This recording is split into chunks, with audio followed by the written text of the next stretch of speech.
Hare Krishna, everybody. So this is ISKCON Ottawa Temple Rebuilt. It's a project update. And today is January 21st, 2023. The venue is Bhakta Prahlad Montessori School here in Russell, Ontario. And I'd like to start off by first requesting permission and blessings from our assembly of esteemed Vaishnavas here, particularly Bhakti Marg Maharaj and the senior devotees and all the devotees that are present. Thank you. The blessings are very necessary. I'm not very qualified to be making this presentation, nor do I have any amount of relative knowledge, right, to be able to do so. And therefore, we are very much dependent on the blessings of the senior Vaishnavas, so that the words that are coming out of my mouth and my actions and the actions of our devotees also locally, that they be pleasing to Guru and Krishna. So, thank you so much. So, this is a quote from a lecture from Srila Prabhupada. Yes. Is it possible for any entity to do something until the Lord hears him? Prabhupada. Yes. God sanctions, but you desire.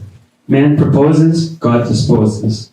Whatever you desire, if you insist, God will sanction.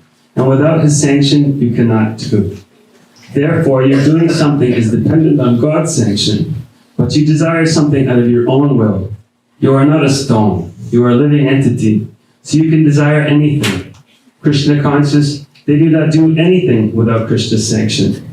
Yes, 3. The Krishna consciousness say, you cannot do anything unless the Lord desires it. Prabhupada. Yes, not God desires, God sanctions. Don't say like that. Desire is yours, but sanction is God's. We're also requesting the sanctioning of our beloved Sri Sri Gaur Nitai Ki Jai. So this is our current temple. This is 212 Somerset Street East, in the heart of Sandy Hill. What are we proposing? Total rebuild. Okay? Why?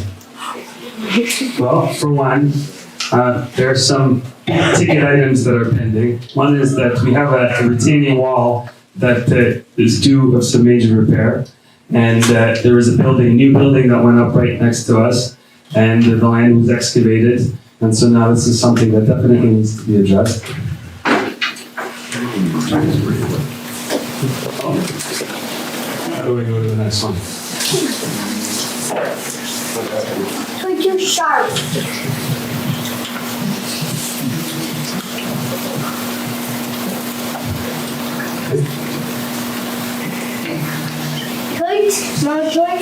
I guess you have to elaborate more. Yeah, so it's like really crumbling. It's like stones. It's a little bit dated. Okay, it's not that bad. Sandy Hill's population is rising. That's okay. We've seen this in the past. We face the challenge of overcrowding, accessibility issues, varying demographics. What is the future looking like? Where are we physically going to be? Why here? Trying to figure it out. Is there an answer? Lord Chaitanya Mahaprabhu wanted his followers to move all over the world to preach in every town and village. So these destinations are already prophesied by our Lord. They are coming alive and will continue to come alive in due course of time. You see, we have Orleans, Barhaven, Canada, Gatineau, Russell. So this is Srila Bhaktivinoda Thakur. He faced a similar predicament. He was trying to find, where is the right place for me to build this temple? How can I find the birthplace of our Lord, Lord Chaitanya? And he was studying the different scriptures, the town deeds, the scrolls. And he was really intent on rediscovering that birthplace of Lord Chaitanya. And he had a premonition that he found the right spot. And to get confirmation for his premonition, he went to his spiritual master, Srila Jagannath Das Babaji, who was the leader of the Vaishnava community there. and seek blessings also, but to also confirm, is this the spot? And his spiritual master was 120 years old. So for him to move around, somebody had to carry him in a basket. I guess at that time they didn't have wheelchairs. And so Bhaktivinoda Thakur took his spiritual master, put him on his head, and they began looking, trying to find a space. And kind of like you would have prods trying to find water on the ground. They went together, and as soon as they hit the spot, Srila Jagannath Das Babaji jumped out of his basket and started dancing in ecstasy and saying, "This is the birthplace of Nima." So this legwork has already been done for us. We can see the presence of Shri Gaura has already been established by the pioneering devotees, of whom some are present here today. This location is a gold mine. It's in the heart of the nation's capital, Ottawa. It's our original flagship center. I like to say it's kind of like our battleship. We have tons of weapons of mass instruction, right? From which future centers could emanate. It's near a home to 30,000 students, University of Ottawa. And it's a place of pilgrimage, just like when Bhaktivinoda Thakur found the place. Now, this is like the Hare Krishna center of the world, Mayapur Dham. The devotees come from all over the world. So 212 Somerset Street East is too a place of pilgrimage. Since, actually, I found out when I spoke to Lakshmanath, not 1981, it's 1978, he was recalling. And so that would mark this year like our 45th anniversary of being in that temple specifically. So you can imagine, place of pilgrimage for 45 years. Shri Gaura Nitai have been spending their pastimes here in Ottawa. And so many Vaishnavas have come and gone, have had their rites of passage, been born, have left, and it's a very special place. This is a picture of the recent Sunday Peace program, and Shri Gaura Nitai dressed in white. 212 Somerset Street East is also Govinda's. It's a great sacrifice and labor of love of many devotees for distributing Krishna Prasadam to the local community. Actually, we've been doing Feed the World Week since I think the initiative started. It was Feed the World Day, I think at some point. Prabhupada Centennial. And then we've been doing it ever since. So every year, for a week, we distribute Feed Prasad. Yeah. It started as one day and it turned into a 1 week. Started as one day and turned into a week. Wow. And this is a picture of our recent Janmashtami, I think it was Janmashtami celebration. This is our Ratha Yatra, for which many of you were there this past year, on Ring Road. This is Vaishnava Sangha Festival. This is the first year we did it, which was at the Buddhist retreat. There's the kids having Sangha. A little video here. I'll put the video.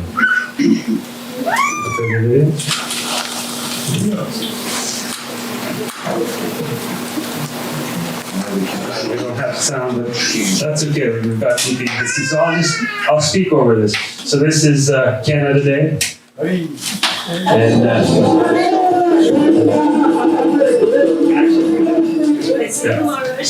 I got Maharaj is there. We got Nikolai Prabhu. Here we are. Harinam with Maharaj. He's wearing the same clothes.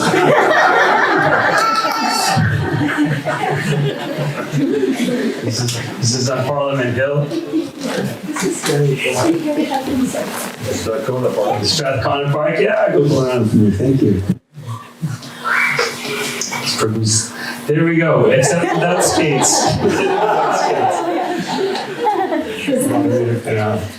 This is at Strathcona Park. This past year we've been doing every Friday. We have a kirtan at the park, and a lot of people just come by and they're just enjoying the experience, dancing, taking books, participating.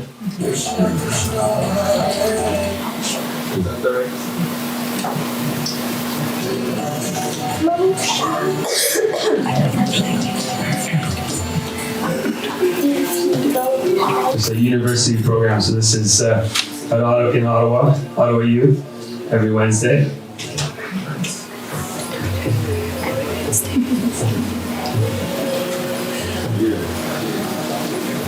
Sahil Prabhu is really into it. Laurent Prabhu. Janaki. This was the night before our theatre this year.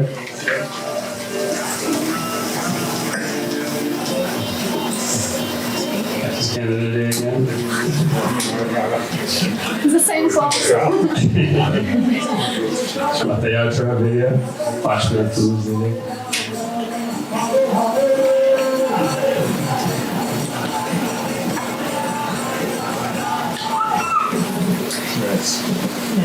So that's the video. So what's the vision? That's the question. Temple rebuild. In January 2022, around this time last year, the temple embarked on an initiative that would see the construction of a new temple on the current land footprint.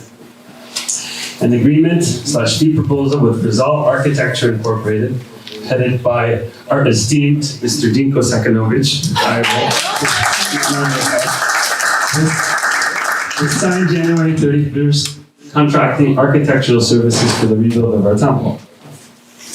And this is what some of the specification of that the project were, the outline. Phase 1 included a pre-design, detailed zoning analysis and written report, preliminary consultation with authorities, project feasibility report, schematic design, program and budget evaluation, site plan, site design and plan layout, floor plan designs and layouts, and solar impact studies. So the solar impact studies is just like, how does it look when the sun is on the building at this time of the day? How does it affect the neighboring lots and whatnot?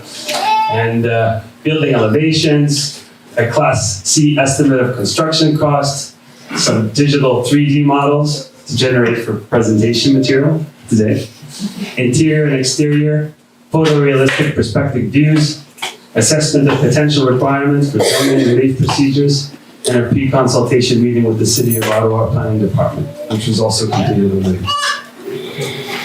So the schematic design, are we ready? Let's do a drum roll on the table.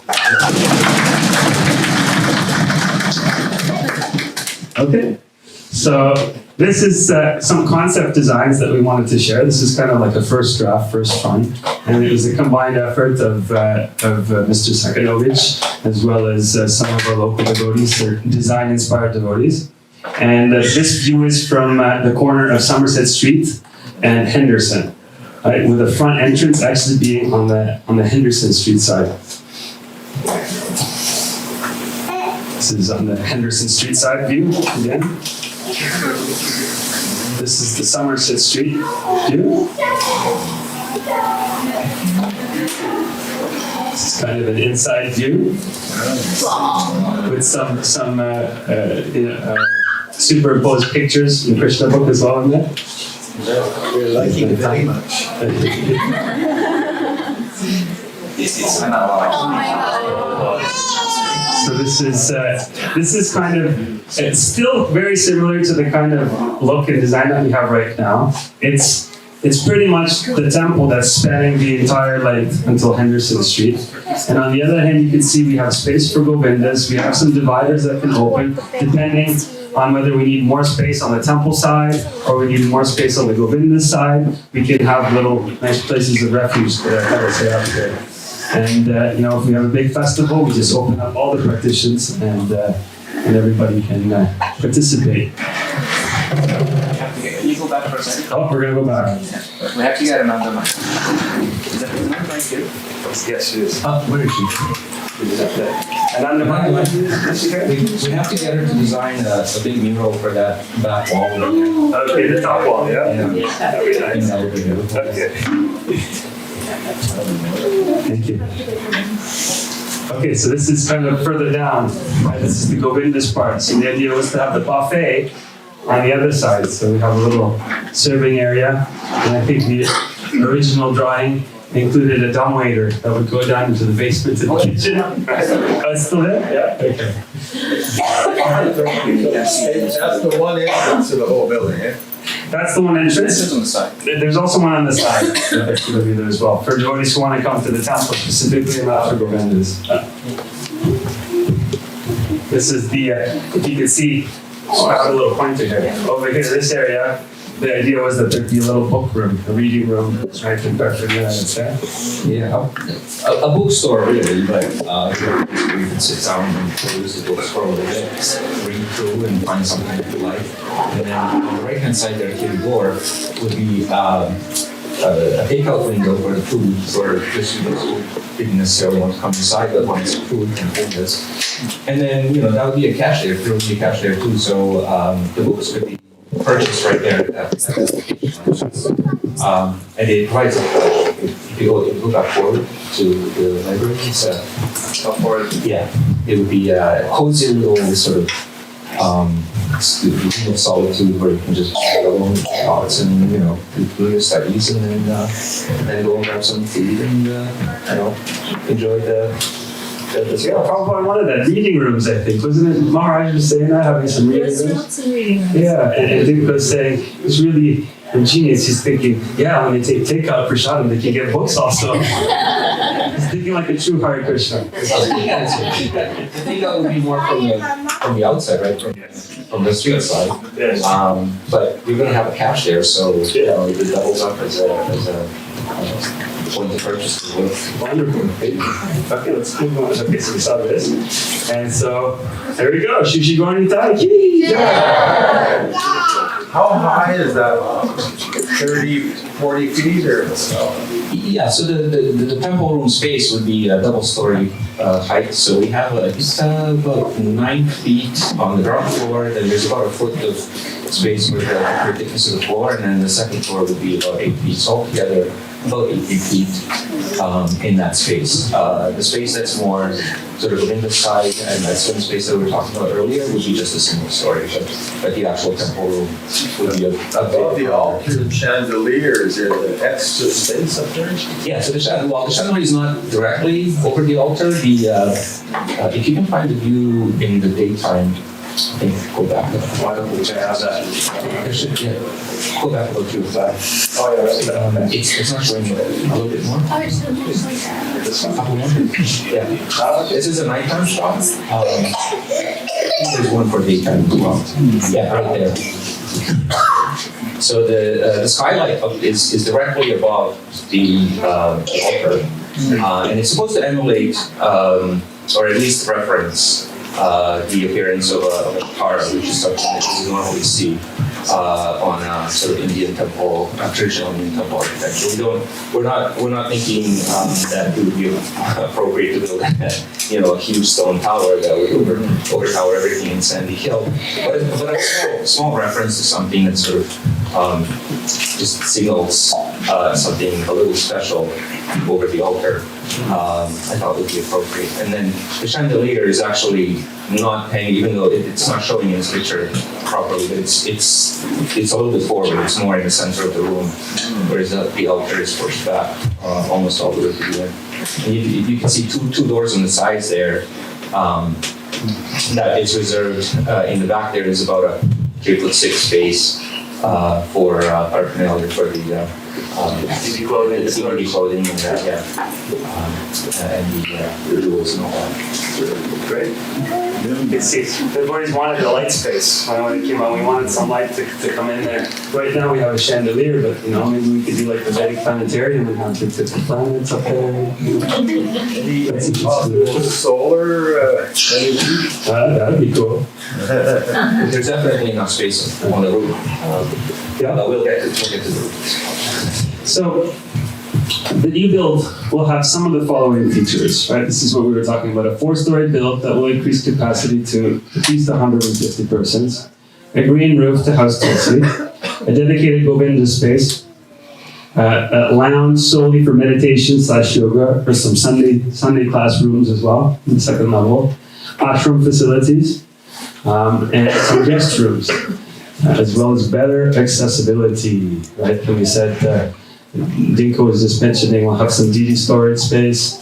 And of course, where the kitchen lives, we need to have a decked out kitchen.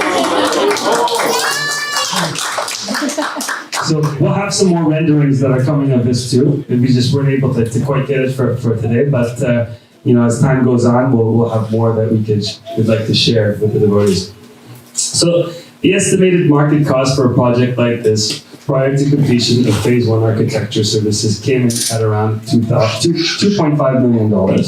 Now, mind you, this is a very conservative, if we were dealing with a box structure and nothing else, this is what it would likely come up to. But as soon as you start putting intricate carving, upgrade to a lift or an elevator, right, you put that in there, handcrafting and things like this, the prices will go up. And also times are changing too, so things aren't getting less expensive. But this is at least the target that we're starting with, 2.5 million.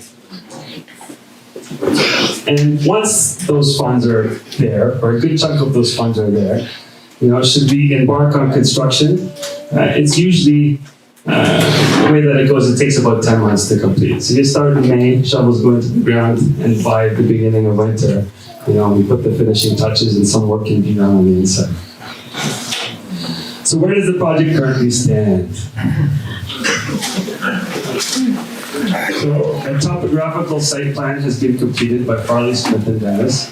This came up to $6,554. A geotechnical survey has been completed by LRL Geotechnical Company, $11,078.53. What does that entail? So the geotechnical survey is basically, it's when we get the professionals that come in and they're testing the integrity of the ground, the bedrock, right? Is the structure going to be secure enough? How high can we build, right? That's the idea. Yeah. So the geotechnical study is required in order to assess the bearing capacity of the soil, so that the building that is currently there is quite a bit smaller. It probably is quite a bit lighter as well than what we're proposing to do. So we have to make sure that we design the foundations properly, so that we're not having the same settling issues that are present in the current building. So also 70% of installments for phase 1 have been paid to resolve architectural service, which is $15,960. Total expense so far is $33,592.53. Total amount of funds raised to date is $45,809.09. Which brings us here today. We are here. This is our first official fundraiser initiative. And the thought was by devotees that we do an in-house program by our devotees, for our devotees. A kind of like charity starts at home concept. And wanted to see how quickly can we reach this goal. So that's 2023. And I was thinking to myself, imagine, can we raise $100,000 this year? At a 2.5 million valuation, we will live to see our goal being reached in 25 years. Yay! That is if we're given the good fortune of having a long life like Grandfather Mishma. So there's a lot of questions that are coming up. Where will the deities go during construction, right? So just to put things into perspective, it's largely contingent on and dependent on funding. In 25 years, we can, we might have flying cars and live on Mars. Right? So how long this take will really depend on, your desire, my desire, the devotional community's desire, and Sri Gaurani's desire. Krishna is obviously no poor man. He can make anything happen. He can sanction anything happen right away, or, in a long period of time. He says in Bhagavad Gita, as they surrender unto me, I reward them accordingly. Here's a picture of Draupadi and Krishna supplying her with endless supply of cloth. This is an exercise in surrender. How Bhakti Marg Maharaj coins it often. He says it's an exercise in friend raising, right? Not just fundraising, friend raising. What does it take to build a temple? What does it take to bring people into the temple? What does it take to keep people in the temple? Srila Prabhupada would often say, to wake up one sleeping soul, to make one conditioned soul aware of his real identity, one should be willing to give gallons of blood. What is the purpose of our temple? It is meant to be an embassy to the spiritual world, to teach us how to love God, how to become detached from the material world, and become attached to Krishna. And we have some words from Srila Prabhupada. Can we share, is the audio on? Right now, can we put this? There are different kinds of dharma religious system. But Real religious system means how we have learned to love God. That's all. Nothing more. No ritualistic ceremony, no formula, nothing. If your heart is always crying for God, that is perfect. That is perfect. There is no tension one. Sunnaitam jagat sarva. Oh, without Krishna I am feeling the whole world is better. Better. Yeah. So we have to come to that state.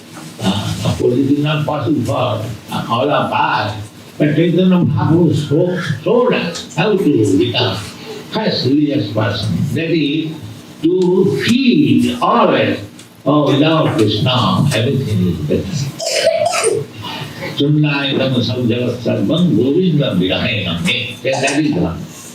That is Dharma. So, the Vishnu Duta is tasting these Dhamma Dutas, whether he understands what is the meaning of Dharma. Dharma we cannot feel. Dharma is neither Hindu Dharma, Muslim Dharma, Christian Dharma, this Dharma, that Dharma. They may be some sectarian understanding, but real Dharma means how we can learn to love God. Thank you.